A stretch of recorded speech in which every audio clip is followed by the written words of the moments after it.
नमस्ते मित्रों। नमस्कार सर।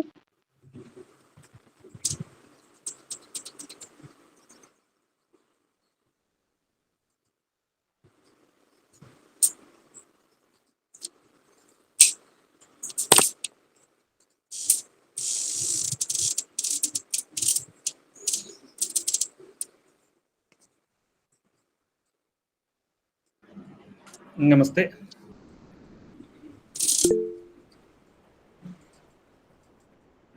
नमस्कार।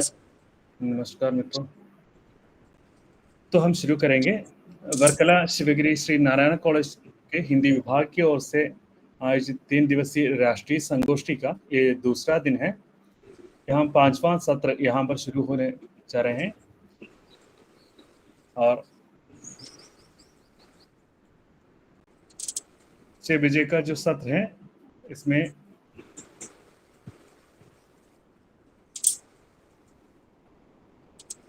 हुसैनी सत्र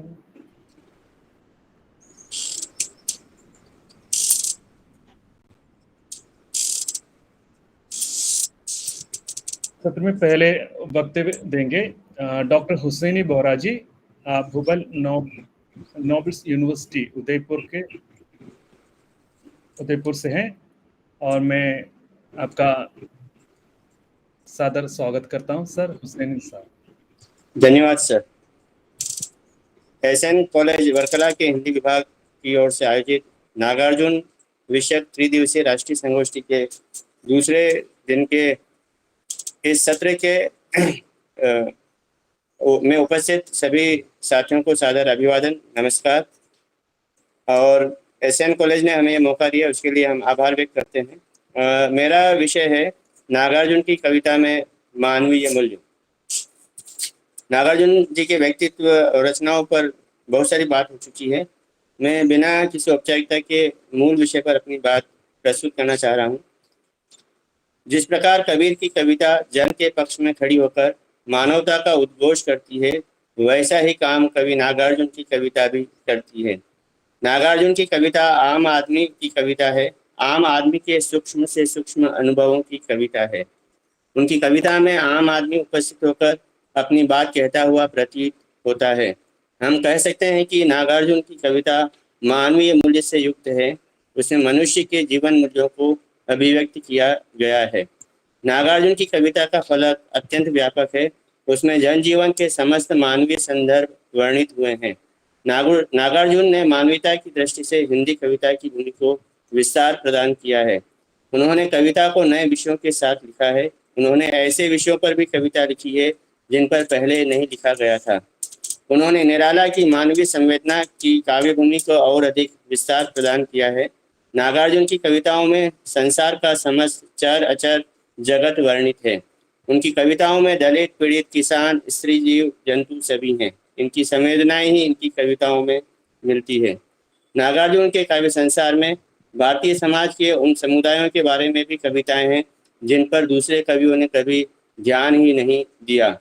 नागार्जुन ने आदिवासियों की मानसिकता, उनकी जिंदगी की वास्तविकता और भारतीय समाज की मुख्यधारा से उनके विडंबनापूर्ण संबंध को व्यक्त करने वाली कविताएं भी लिखी हैं।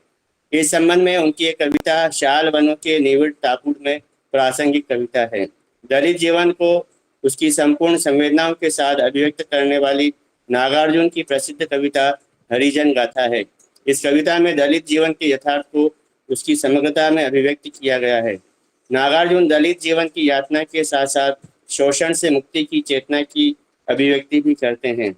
वे कहते हैं, दलित माओं के सब बच्चे अब बागी होंगे, अग्निपुत्र होंगे, वे अंतिम विप्लव में सहभागी होंगे। नागार्जुन मानवता के कवि हैं। उनकी कविता में भारतीय मनुष्य की स्वाधीनता का उद्घोष है। उनकी कविताओं में भारतीय समाज की वर्तमान पराधीनताओं की विभिन्न स्थितियों की पहचान है। इसके साथ ही स्वाधीनता के लिए संघर्ष की आकांक्षा की अभिव्यक्ति भी है। नागार्जुन की कविताओं में भारतीय पितृसत्तात्मक मान्यताओं और संस्कारों के तले दबी कुचली स्त्री की पीड़ाओं को भी स्वर मिला है। ऐसा कहा जा सकता है कि स्त्री की स्थिति पर सर्वाधिक कविताएं लिखने का श्रेय नागार्जुन को ही है। तालाब की मछलियां नामक नागार्जुन के काव्य संग्रह में स्त्री संवेदनाओं से युक्त अनेक कविताएं हैं। इन कविताओं में भारतीय स्त्री की, विशेषकर ग्रामीण जीवन की स्त्री की संवेदनाएं व्यापक रूप में हैं। नागार्जुन ऐसे कवि हैं जिन्होंने हिंदी में पहली बार स्त्री संवेदनाओं को व्यापक रूप में मुखरित किया है। नागार्जुन की कविताओं में 40 के दशक से 90 के दशक तक के भारतीय समाज का इतिहास वर्णित हुआ है। मानव जीवन के विविध पक्ष उद्घाटित हुए हैं। नागार्जुन ने ऐसी कविता लिखी है जिसमें भारतीय जनजीवन और मानव की चिंता है। उनकी कविताओं में भारतीय जन की मानव की पीड़ाओं को, उनके दुख दर्द को, उनके संघर्ष को उनकी ही बोली बानी में प्रस्तुत किया गया है। यही जनभाषा ही उनकी कविता की सबसे बड़ी ताकत भी है। नागार्जुन की कविता जनजीवन में रची बसी कविता है। उनकी कविता अन्याय के विरुद्ध खड़ी कविता है। नागार्जुन की कविता एक आंदोलन उत्पन्न करती है, इसलिए उन्हें जन आंदोलन का कवि भी कहा जाता है। इसलिए वे जनता के कवि भी सहज रूप में स्वीकार्य हैं। नागार्जुन की कविता मात्र पढ़ने के लिए नहीं है, बल्कि ये कविताएं एक वातावरण उत्पन्न करती हैं, परिवेश के प्रति सावचेत करती हैं। इसलिए नागार्जुन ने आधुनिक हिंदी कविता की जटिलता के रोग से बचाने और उसे व्यापक जनजीवन में जीने योग्य बनाने के लिए जटिलता के विरुद्ध सरलता का सौंदर्य शास्त्र रचने वाली असंख्य कविताएं लिखी हैं। इन कविताओं में अनुभवों और रचनागत विविधता के दर्शन भी होते हैं। काव्य भाषा के विविध रूपों को अपनी कविताओं में प्रयुक्त करने में नागार्जुन सफल हुए हैं। उनकी काव्य भाषा के रूपों और स्तरों में सहज रूप से विविधता दिखाई देती है। बादल को गिरते देखा है या फिर कालिदास सच सच बतलाना में एक रूप है, तो हरिजन गाथा में इन दोनों से भिन्न एक रूप और है। आंदोलन धर्मी कविताओं की भाषा का अपना मिजाज होता है। वह भाषा सहज प्रवाह लिए होती है, जिसमें साधारण जन के मन को तत्काल प्रभावित करने की क्षमता होती है। उदाहरण के तौर पर, अब तो बंद करो हे देवी यह चुनाव का प्रहसन, या फिर इंदु जी क्या हुआ आपको जैसी पंक्तियों को लिया जा सकता है। ये पंक्तियां श्रोताओं को गहराई तक प्रभावित करती हैं। सामाजिक विडंबनाओं पर लिखी कविताओं की भाषा धारदार भाषा होती है, जो व्यंग्य लिए होती है। नागार्जुन की कविताओं में जीवन की वास्तविकताओं को देखने की व्यापक दृष्टि और सामाजिक संवेदनशीलता के कारण ही उनकी कविता जन सामान्य में सर्वाधिक प्रसिद्ध और प्रचलित रही है। उनकी कविताओं में जीवन के अनेक रूपों को सहज रूपों में देखा जा सकता है। उनकी प्रसिद्ध कविताओं में सुबह सुबह और चंदू मैंने सपना देखा जैसी कविताओं में इस तथ्य की सिद्धि प्राप्त की जा सकती है, जो आज भी लोगों की जुबान पर कंठस्थ हैं। ऐसी कविताएं मानवीय भावबोध की कविताएं हैं। बहुत दिनों के बाद कविता में गांव की प्रकृति और संस्कृति के लगाव का बिंब उभर कर आता है। यह कविता निराशा के बाद उत्पन्न आशा की कविता है। कवि अलग अलग अनुभवों को इस कविता में व्यक्त करता है। इस कविता में जीवन का यथार्थ अपने गहरे अनुभवों के साथ व्यक्त है। नागार्जुन के काव्यबोध में समाज और मानव जीवन की विसंगतियां बराबर निहित रहती हैं। जब वे प्रकृति की कविताएं लिखते हैं, तब भी वे समाज की विरूपता को अभिव्यक्त करने में संकोच नहीं करते हैं। इस दृष्टि से काले काले कविता को लिया जा सकता है, जो छोटी होते हुए भी गहरे भावबोध से युक्त है। नागार्जुन एक जनकवि एवं क्रांतिकारी कवि हैं। डॉक्टर नामवर सिंह ने नागार्जुन को कबीर के बाद हिंदी साहित्य का सबसे बड़ा व्यंग्यकार कहा है। स्त्रियों की समस्या को नागार्जुन ने मानव मुक्ति के बड़े संदर्भ में उठाया है। वे कहते हैं, हम भी मछली तुम भी मछली, दोनों ही उपभोग की वस्तु हैं। हम भी मछली तुम भी मछली, दोनों ही उपभोग की वस्तु हैं। जाता स्वाद सुधी जन सजनी हम दोनों को, जाता स्वाद सुधी जन सजनी हम दोनों को, अनुपम बतलाते हैं इसीलिए तो हमें उन्होंने कैद कर लिया तालाबों में। इसीलिए तो तुम्हें उन्होंने कैद कर लिया साथ साथ देवड़िया वाली हवेलियों में। पौशी की धारा ने आकर तोड़ दिया है बांध, आज आ गई हम सखी बाहर। उथल पुथल है जन जीवन में, सभी और क्रांति हो रही। मानव मुक्ति के लक्ष्य के अंतर्गत जीवन के सभी पक्ष आ जाते हैं, चाहे वह राजनीतिक हो, चाहे वह सौंदर्य या कि प्राकृतिक सौंदर्य का क्षेत्र क्यों न हो। हर पक्ष में मुक्ति का संघर्ष है। नागार्जुन इस संघर्ष के प्रति प्रतिबद्ध हैं। काव्य और जीवन में नए जीवन मूल्यों की स्थापना के संघर्ष में नागार्जुन किसी भी हद तक जाने के लिए सन्नद्ध रहे हैं। दामर सिंह के शब्दों में, प्रभु तुम कर दो वमन, होगा मेरी क्षुधा का शमन, जैसी पंक्तियां लिखने का साहस नागार्जुन ही कर सकते थे। इसी प्रकार ग्राम्य, अश्लील और बदेश कहलाने का खतरा भी उठाकर वे आज की कुत्सा को मूर्तिमान करने का साहस रखते हैं। नागार्जुन पहले कवि हैं जिन्होंने सामाजिक राजनीतिक संदर्भ में विभत्स को एक नई शक्ति प्रदान की है। नागार्जुन की कविताओं में मानवीय मूल्य के अनेक पक्ष अभिव्यक्त हुए हैं। मानवीय पक्ष की पैरवी करती नजर आती हैं कवि नागार्जुन की कविताएं। मानवीय मूल्य और बोध से युक्त कविताएं ही कालजयी होकर कवि को भी कालजयी और मानवीय कवि बनाता है, और नागार्जुन के संबंध में यह कथन सटीक ठहरता है। धन्यवाद।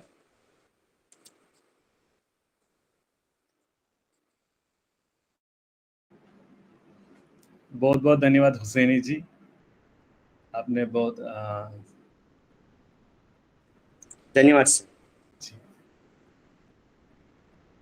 आपने बहुत समय का पालन करते हुए बहुत कम समय में ही अपना परिचय प्रस्तुत किए, अपने बहुत बढ़िया वक्तव्य दिए हैं और बहुत बहुत धन्यवाद।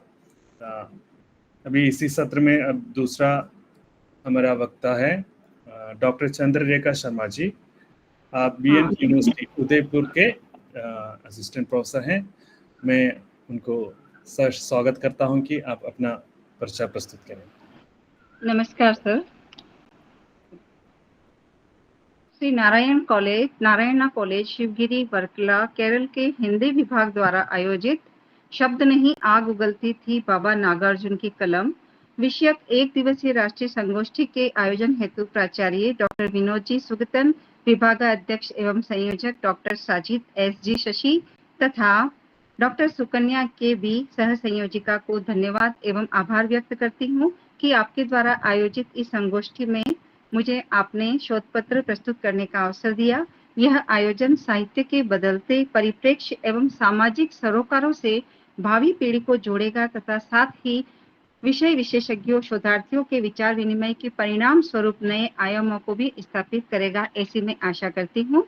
और मेरे शोध पत्र का विषय है समसामयिक परिप्रेक्ष्य में नागार्जुन का उपन्यास साहित्य।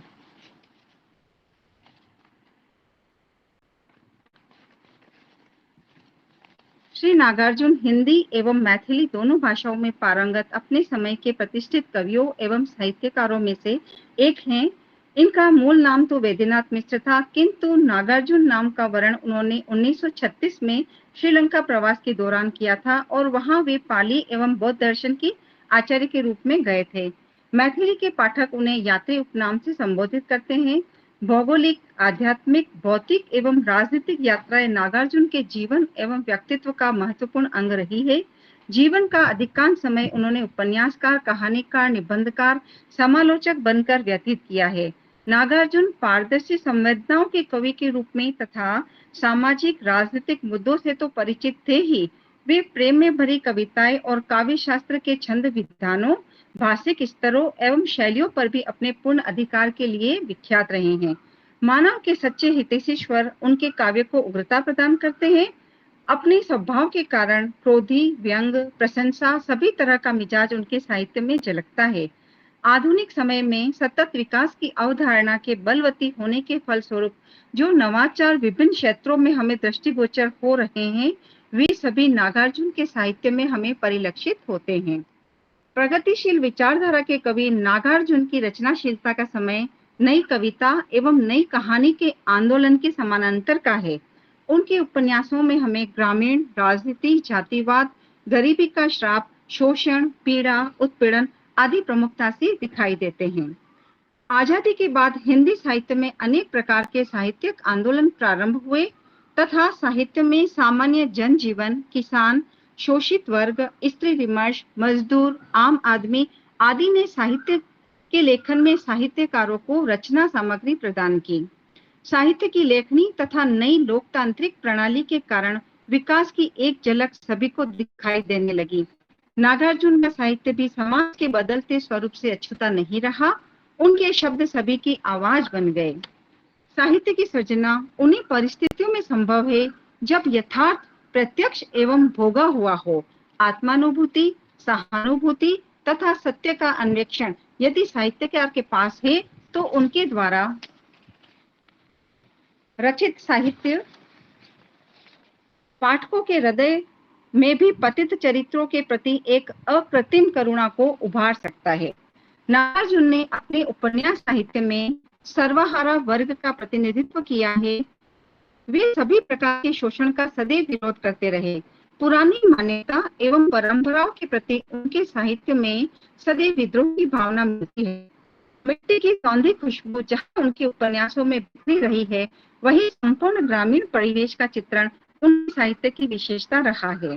वे अपने उपन्यास साहित्य में नए युग के यथार्थ के साथ ही नवीन संकुल परिस्थितियों, जटिल परिवेश, विचारों, चिंताओं, मानवीय सरोकारों और दायित्व को भी रूपायित करते रहे हैं। रतिनाथ की चाची उपन्यास में विधवा नारियों की दारुण दशा को अभिव्यक्त करते समय वे प्रेम, वात्सल्य, राग, द्वेष की अनुभूतियों के आवरण से लिपटे मानव की कमजोरी और साथ ही उस कमजोरी के मध्य ताकत को भी रेखांकित करते हैं। इस उपन्यास की नायिका गौरी भारतीय नारी की करुण कहानी को सभी के सामने साकार करती है। इस उपन्यास का प्रकाशन वर्ष 1948 है। विधवा गौरी अपने देवर की काम वासना का शिकार होकर समाज द्वारा प्रताड़ित होती रही। यह आज भी यथार्थ है कि नारी अपने ही घर में सुरक्षित नहीं है। बलचनमा खेतीहर मजदूर की आत्मकथा है। इसका नायक जमींदारों एवं सामंतों के शोषण का विरोध करता हुआ सभी को उनके अत्याचारों के खिलाफ खड़ा करने के लिए संगठित करता है। यह उपन्यास तत्कालीन परिस्थितियों को यथासंभव चित्रित करता है। बचपन में झूठे आरोप में पीटने से पिता की मृत्यु के बाद परिवार की जिम्मेदारी बलचनमा ही उठाता है। उसे कसाई की भैंसों को चराने के लिए विवश होना पड़ता है। फूल बाबू के साथ रहने से उसमें काफी परिवर्तन आ जाता है और वह इसी के फलस्वरूप जमींदारों और सामंतों के खिलाफ शोषण के विरुद्ध सभी को संगठित कर आंदोलन का सूत्रपात करता है। इस उपन्यास का प्रकाशन समय 1952 है। नागार्जुन के विद्रोही स्वर यहाँ पर और अधिक उग्र हो उठते हैं। नई खोज उपन्यास जिसका प्रकाशन वर्ष 1953 है और इस उपन्यास में स्वतंत्रता के बाद उभरी हुई नई पीढ़ी का नेतृत्व झलकता है। अनमेल विवाह पर आधारित इस उपन्यास में पंडित जी की 14 वर्षीय पुत्री विशेषरी का चरित्र अपने आप में बहुत रोचक है, जिसका विवाह 60 वर्ष के वृद्ध चतुरानंद चौधरी से होने जा रहा था, लेकिन बम पार्टी के सारे लड़के इसके विरोध में उठ खड़े होते हैं और अंत में विशेषरी का विवाह वाचस्पति से हो जाता है। 21वीं सदी में भी अनमेल विवाह की समस्या नारी शिक्षा के अभाव में बलवती हो रही है। उनका अन्य उपन्यास बाबा बटेश्वर नाथ का प्रकाशन 1956 है। 103 वर्ष पुराने वट वृक्ष को आधार मानकर उपन्यास का कथा शिल्प तैयार किया गया है। नायक जय किशन के परदाता ने इसे रोपा था।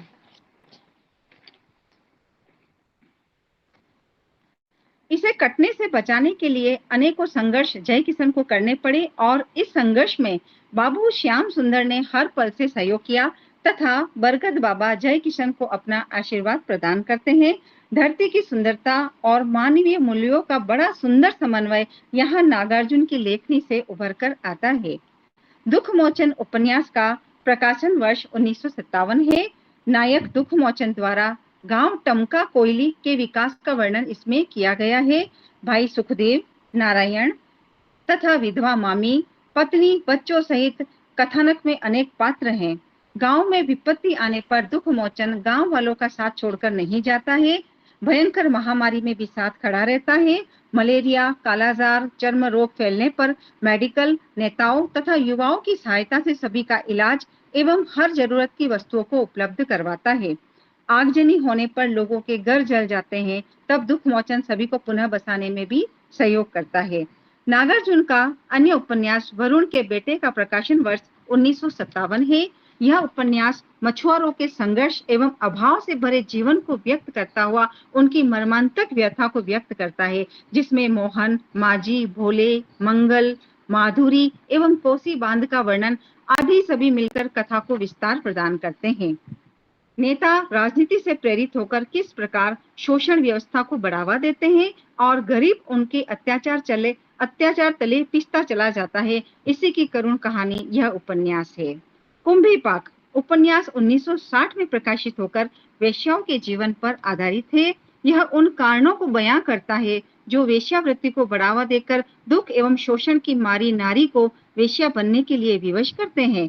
चंपा इसके प्रमुख पात्र है, जो अपनी गर्भवती अवस्था में ही विधवा हो जाती है तथा सगे संबंधियों द्वारा उसे धर्मशाला में छोड़ दिया जाता है, जो उसके लिए नर्क बन जाता है। इस उपन्यास में समस्या और समाधान दोनों को ही स्थान दिया गया है।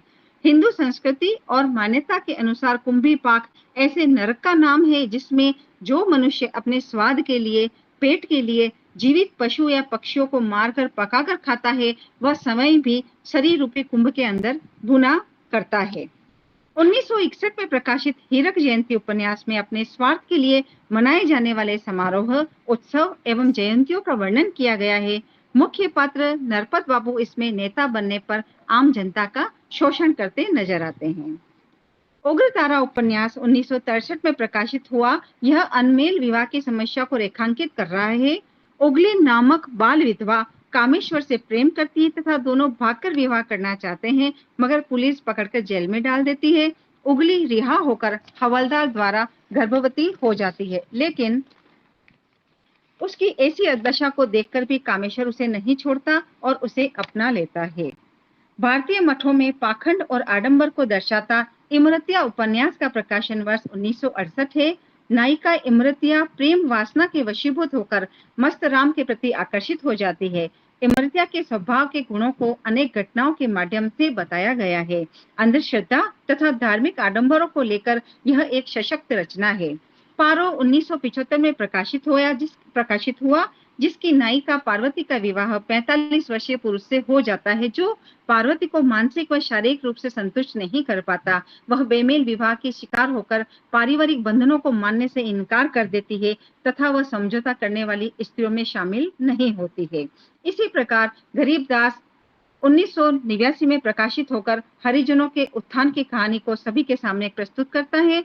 हरिजनों के बच्चों को पढ़ने की व्यवस्था कहीं पर भी उपलब्ध नहीं होती है। श्रवण जाति के बच्चे उनका मजाक उड़ाते हैं और तिरस्कार करते हैं। दुख भरी मार्मिक कथा के साथ ही गांव का माहौल बदलने की परिस्थितियां भी इस उपन्यास में है। इस प्रकार नागार्जुन का उपन्यास साहित्य अत्याचार पीड़ित और वस्त्र विहीन समाज के प्रति सदैव संवेदनाओं से भरा हुआ रहा है। आधुनिक हिंदी साहित्य को अपनी श्रेष्ठ एवं कालजयी रचना देने वाले साहित्यकार नागार्जुन ने दलित, मजदूर, गरीब, शोषित एवं भूमिहीन वर्ग के विद्रोही स्वरों को अपने साहित्य द्वारा जनमानस तक पहुंचाया, और यही नागार्जुन की विशेषता है जो आज हम संगोष्ठी के रूप में सभी के सामने उनके साहित्य को ला रहे हैं। और आपका बहुत बहुत धन्यवाद कि आपने हमें भी यहाँ पर बोलने का मौका दिया। धन्यवाद सर।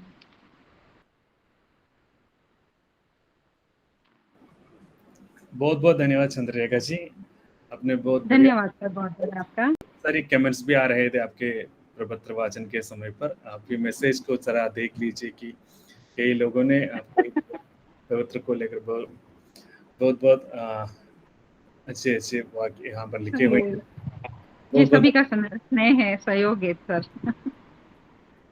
धन्यवाद सर। अभी बाकी लोग भी जुड़ चुके हैं, तो हमारे 5वां सत्र अभी 6:30 में अगला सत्र शुरू होगा, हमारा 6वां सत्र। इस सत्र में डॉक्टर हुसैनी बोरा जी ने अपना वक्तव्य प्रस्तुत की थी और डॉक्टर चंद्ररेखा शर्मा जी भी अपनी पर्चा प्रस्तुत की थी, और इसी में 5वां सत्र यहाँ समाप्त हो रहे हैं। आप लोग जुड़े रहिए, 2 मिनट में अगला सत्र शुरू होगा। अगले सत्र में अपना वक्तव्य देने के लिए डॉक्टर लिट्टी योहन्नान जी हैं, जो मार्तोमा कॉलेज तिरुवल्ला केरला से हैं, और उसके साथ साथ दिल्ली यूनिवर्सिटी में जो शोधार्थी हैं डोली गुप्ता जी। डोली गुप्ता जी है ना? जी सर। जी ठीक है। हाँ जी सर, नमस्ते। अगले सत्र में 4 सत्र में इन दोनों का जो प्रपत्र वाचन होगा, डॉक्टर लिट्टी योहन्नान जी का और दिल्ली यूनिवर्सिटी के शोधार्थी डोली गुप्ता जी। और इसके बाद अगले सत्र में डॉक्टर विजय लक्ष्मी जी और डॉक्टर राकेश कुमार जी का भी प्रपत्र वाचन होगा। तो 2 मिनट में हमारा अगला सत्र शुरू होगी।